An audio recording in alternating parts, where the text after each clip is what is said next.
Welcome to Lighting for Profits, presented by Emory Allen, with your host, Ryan Lee, your number one source for all things landscape lighting.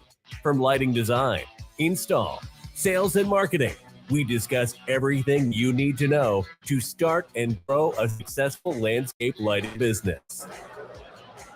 What is up? How are you guys doing? If you are here live, let me know if you can see me. Let me know if you can hear me. What's up, Dennis? What is up, Facebook user? I cannot tell who that is, but I am live from the huge convention, and I'm hoping this works. So literally, if you are here live, let me know.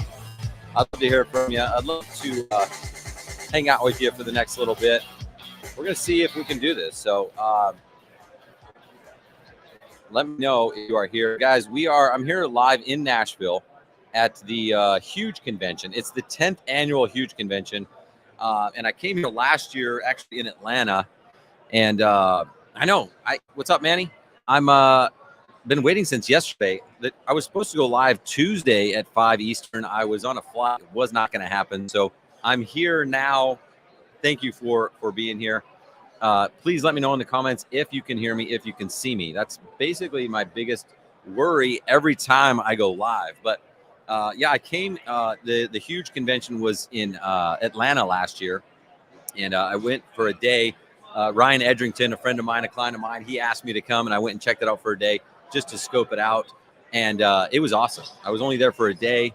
I was literally flying back from speaking at the Sterling event, and it was well worth the visit. So I was like, you know what? I'm going to go check it out. By the way, we've got a couch here. We got the $2,000 couch.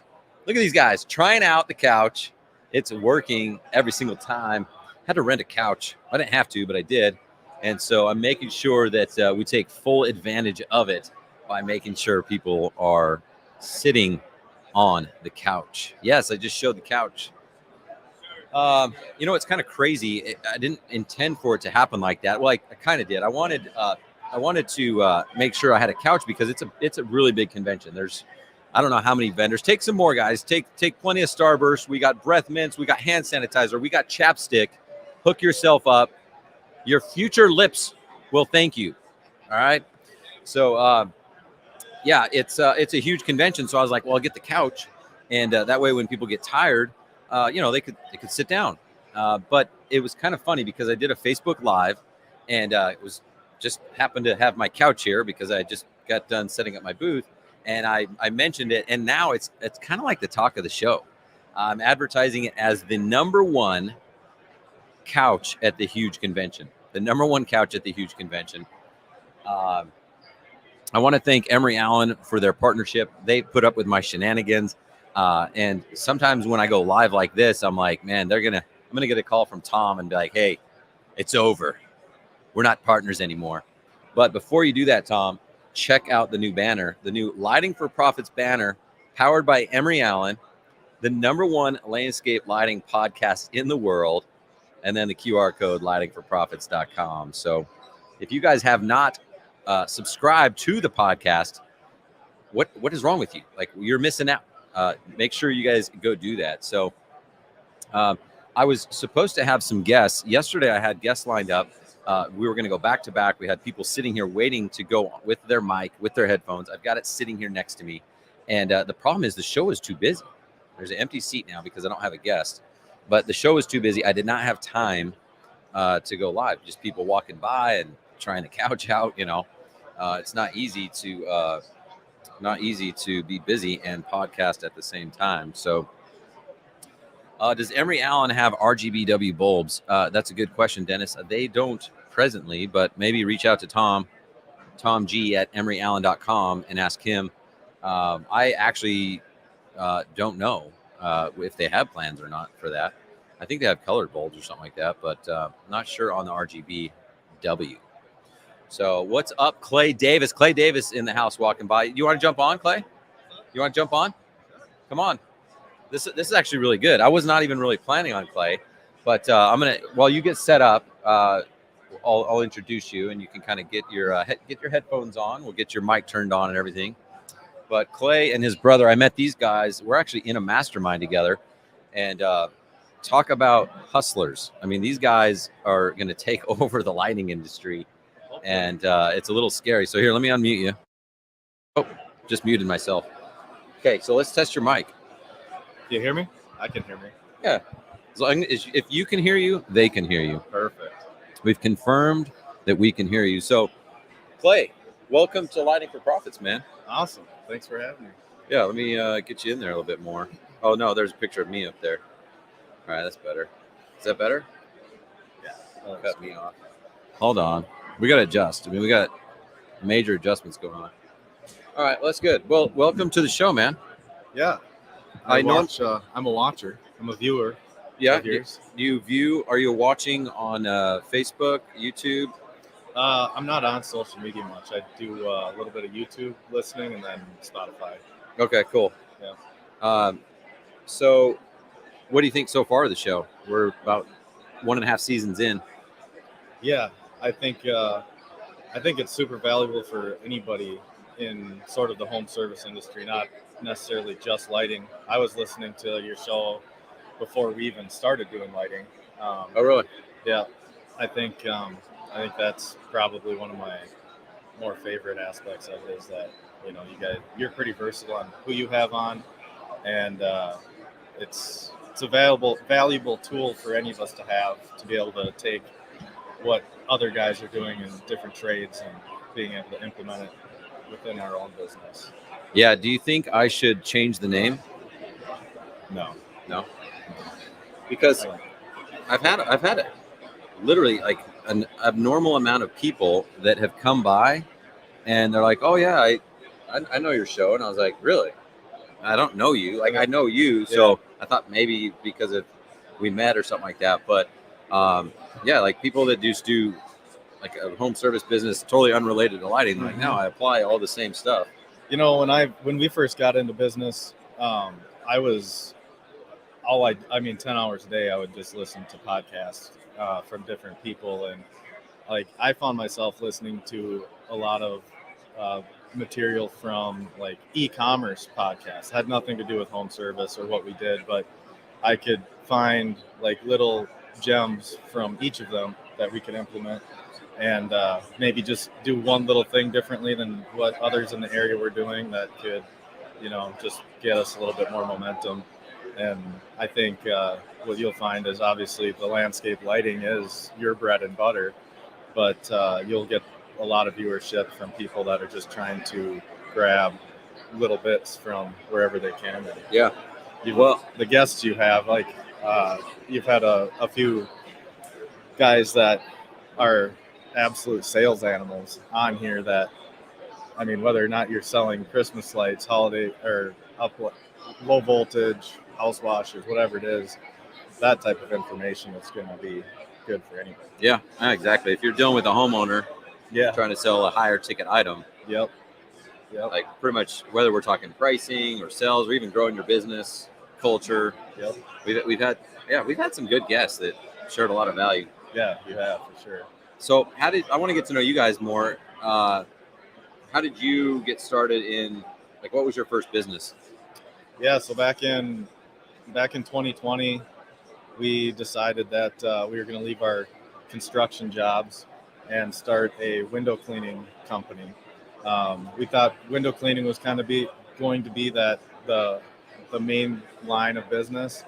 And with COVID and how the world kind of fell apart that year, we had some of the equipment to do house washing.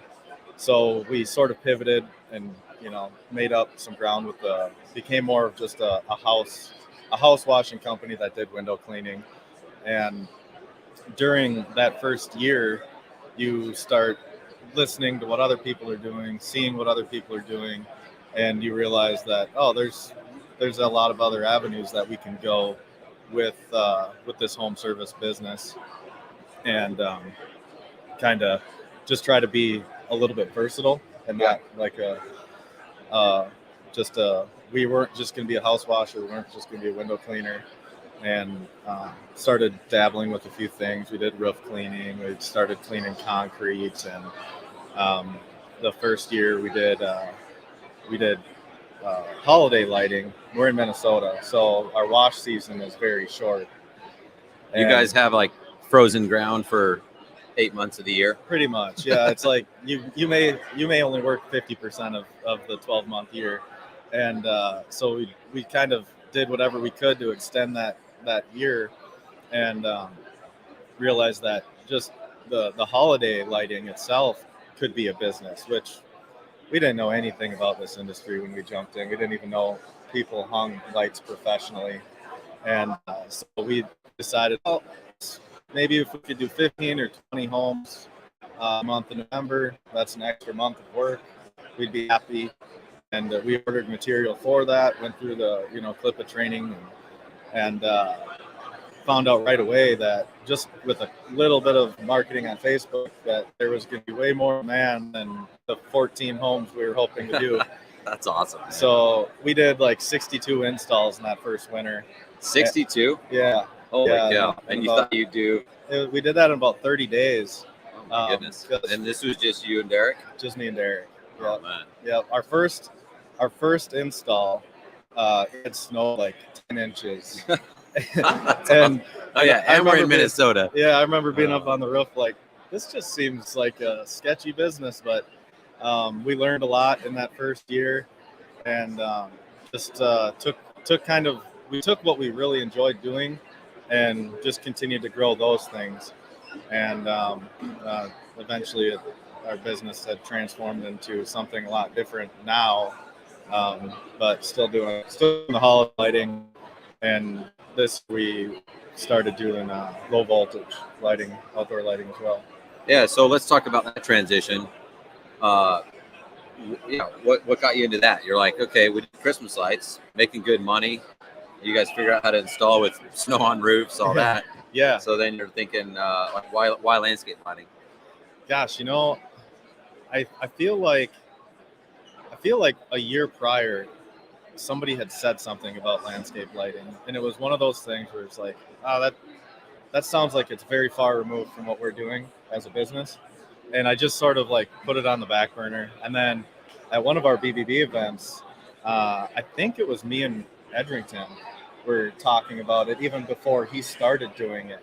I don't think he had even like made any moves yet, but he's like, I think my business is going to be a lighting business that does this washing. Interesting. And so we started talking a lot about it, and I brought that back to my brother and was like, hey, here's a service that now at this point could align with what we're doing. We're very heavily involved in the hardscape industry, pavers and whatnot specifically, that it seemed more like a good fit now. And me and Ryan just started, bouncing ideas back and forth. That's awesome. A little bit before that is when I had started listening to your podcast, because I think there was somebody, I don't remember who exactly it was, but somebody was on there that was more in the pressure washing industry, I think. And then I was like, oh, here's anywhere I could get information on lighting.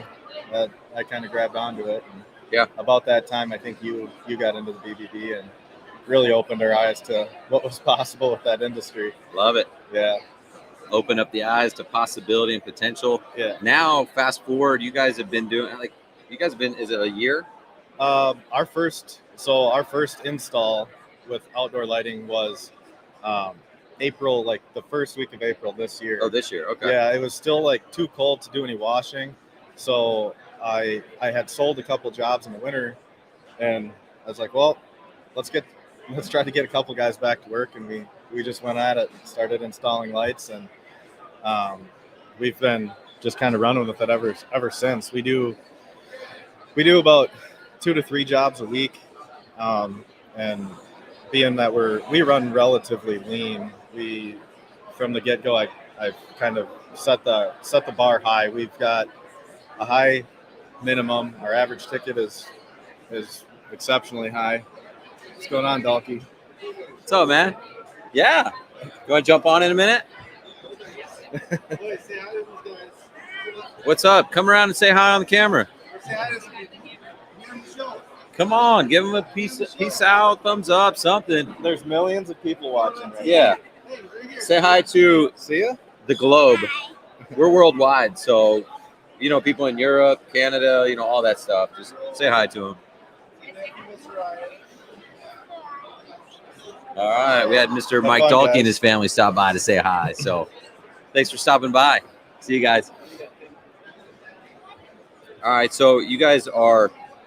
I'd say we're, what are we, probably 6 months in, something like that. That's awesome. That's even less than I thought. I remember you guys sharing your first job. Yeah. It seems like it was longer than that, but yeah, it was April. Yeah. You guys have done a lot since then. We have. Revenue-wise, we've done better than kind of what we expected. We don't do as many jobs, but the average ticket is $6,000 or $7,000, and I think year to date we've probably done around 150 to 170 in a short period of time. Yeah, it's the lighting industry opened our eyes to what can be done, with very little at all. There's no specialty equipment. You could go to a hardware store, get what you need, order lights, and you're installing. And it's really, really enjoyable. It's my favorite part of the business. That's awesome. That's cool. Yeah. Well, the only thing that I wish would have happened differently is we would have been like, oh, and then he joined Landscape Lighting Secrets, and then his life changed, and he won the lottery, and he bought a beach house. But that hasn't happened yet. But I think it's awesome that you like you and your brother are guys that just take action. Yeah. And even if you I've got people in my program that don't take action. And guess what? It doesn't work. It doesn't work. And so whether you have a coach or you have a mentor or we're in a mastermind together. So I actually learned quite a bit from you guys, and the stuff that you guys have done in your previous business and stuff. And hopefully you guys learned stuff from me, but for sure. That's what it's all about, is getting around like-minded people. Yep. And if you guys do something awesome, it's going to make me be like, man, why am I not doing something awesome? Yeah. Learn every day. I ask so many questions, whether it's when we're together at events, or I'm reaching out to Ryan or one of our lighting vendors. You can't be afraid to ask. You don't know what you don't know, and we're still only 6 months in. And plenty of things to learn every time I go out on the job. But if you don't, make a plan and just execute on it daily, you're really never gonna grow the potential that you're hoping. Yeah. Well, the thing that I love about it is you're willing to, even though you only have 6 months experience, you're still willing to go and put yourself out there, make mistakes, make those risks, all that. And that's what it takes to get to the next level. And I've been guilty in the past, and I know a lot of people listening are of well, I'm gonna get my marketing in place first. I'm gonna make sure my logo is perfect, or my website, or I'm going to make sure my sales process is perfect. I mean, there's so many reasons to talk yourself out of starting something. Yep. It's way easier to not start than start. So I'd much rather have an ugly business that's bringing in profits than a sexy one that hasn't started. I think since we're, at the huge, it's only appropriate to use something that Latimer used to say all the time. He just got off stage. Is, massive imperfect action is really what it's all about. Yeah, I love that. You don't have to have the ducks in a row to get started with something, and you're gonna jump into it. There's gonna be things that go wrong, and you just fix it as it breaks, right? And that's what we do on a daily basis. If you wait till something's perfect, you'll never get started. We didn't have any marketing material. We didn't have any vehicles wrapped for lighting specifically. It was really just going to be an add-on service to our existing business. And without all of that stuff, a couple easy outreaches to current customers, and you start selling jobs. It's been very, very enjoyable. And the whole design aspect of it, there's a lot of creative business owners that I feel like in the washing industry doesn't allow you to really use your creativity, and now you get to kind of you're creating art with lighting of people's properties, and I find that to be really satisfying. It really is. I know I'm biased because this is what I've done for the past 15 years, but it's so satisfying for several different levels. Obviously, it's profitable. So if you're going to run a business, you should be concerned about profitability. Yeah. But it's if you could make the exact same amount of money and you had to do lighting or window cleaning, like I would do lighting all day long because of that experience with the client. And after you're just like, holy cow, and the client loves you more. Yeah. And like it leads to other possibilities and other potential opportunities and mentoring and all that stuff. So well, it's funny you say that because, in the washing industry, I don't care like how perfect your business is, how big it is. Like, there's always that, there's going to be unhappy customers. You got bleach on a plant that there wasn't supposed to be bleach on. There's a spot on a window. The lighting, there's just so little for a homeowner to have anything negative to say. The most common thing we get is, oh, hey, we're out doing a nighttime adjustment, and they're like, oh, hey, what do you think of maybe adding another light here? Like the worst case scenario, they're paying you to do more while you're there, and that's just such a nice change of pace. Hey, don't forget to sit on the couch. It's a $2,000 couch. So we just need, hey, Matt, you mind getting a picture of her on the $2,000 couch? You have to experience it once. It's just awesome. Just trust me. You'll like it. She thinks there's like an airbag under it. That's going to blow her up. It's not a prank. No, Is it's that not nice? a prank. All right. We may have scared someone off. Yep. My bad. It was supposed to be a marketing thing, and I think it just backfired.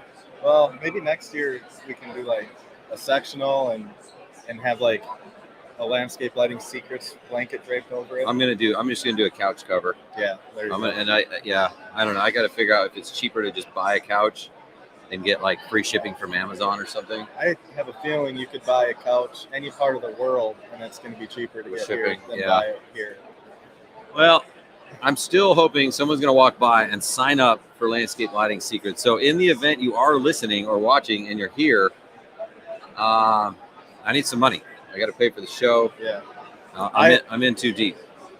In all honesty, if I wasn't fortunate to be surrounded by the group of people that we do, with the BBB and some of these others, I think I have that leg up where, maybe a course doesn't offer the same value to me at this point in business as it would have a couple of years ago.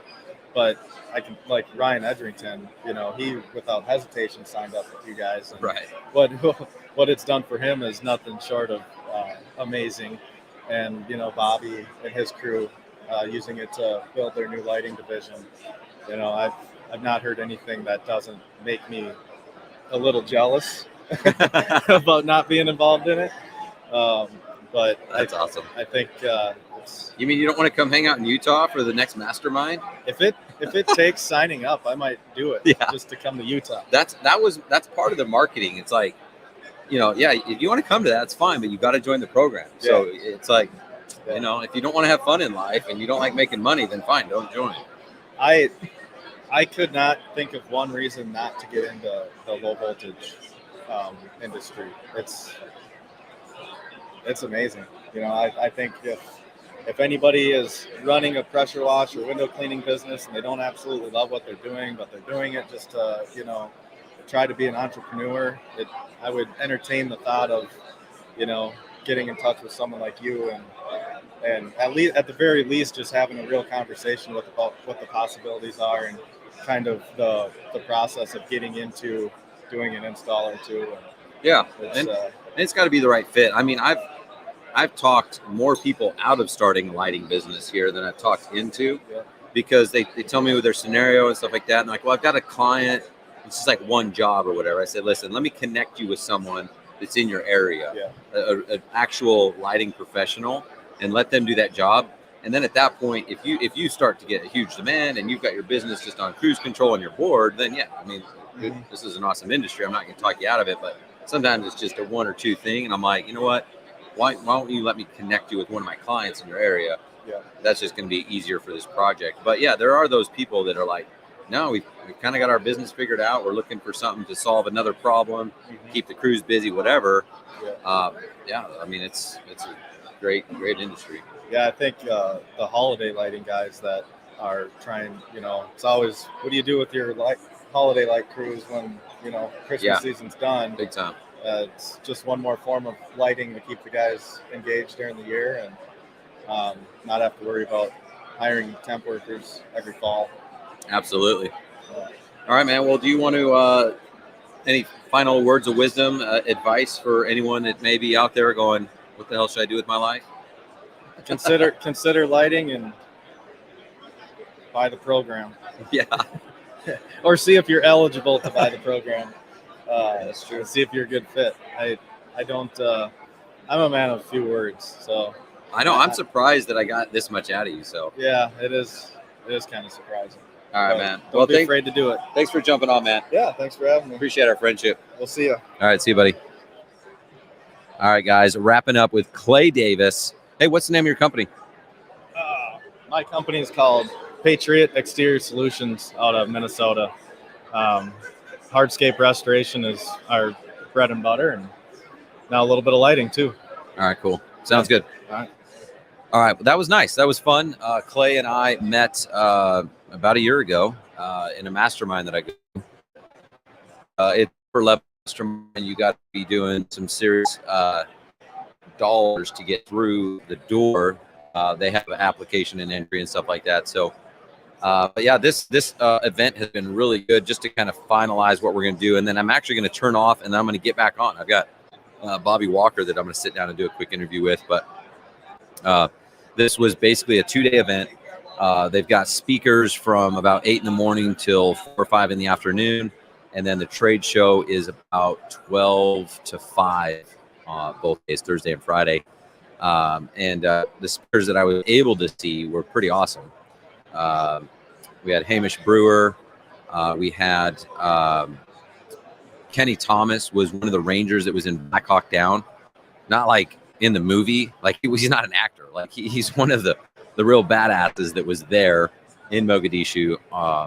It crazy story. I mean, I knew the movie, the story, all whatever, but like just to hear him talk about it, and he's like a real guy, and real people died in front of him and stuff like that. I mean, just incredible. Him talking about building your legacy and what is your purpose and everything else. That was awesome. And then today I heard from Josh and Ashley Latimer. I need to meet that guy. So if anyone wants to connect me with him, that would be awesome. But really good stuff. So I'm going to wrap up now. I appreciate you guys jumping on here, and I'm going to do just like a quick 5-minute break, and I'm going to do another one. We're just going to go live because we can. So our goal here is to get as many pictures of people on the couch as possible, and maybe I'll make a collage or something like that. But listen, I appreciate you guys. Thanks for putting up with me, and thanks for your support as always. It's cool to see it grow. It's cool to see the show grow. I've had people come up to me and like, oh man, I love your show. I'm like, holy cow, I don't know you. And that's awesome. So if you ever see me in person, don't be shy. Don't feel like you're going to be like, people are like, oh, I'm like, sorry, I'm kind of one of your stalkers, whatever. I'm like, no, it's not that. Like, I appreciate it. I need the support. And I love to hear that the show is growing and going to places that I've never been and meeting people I've never met that actually have already listened and they're already listening and subscribing and stuff like that is awesome. So thank you guys so much for your support, and we'll see you on the next one. Wait, hold on. Let's try this. All right. See you guys.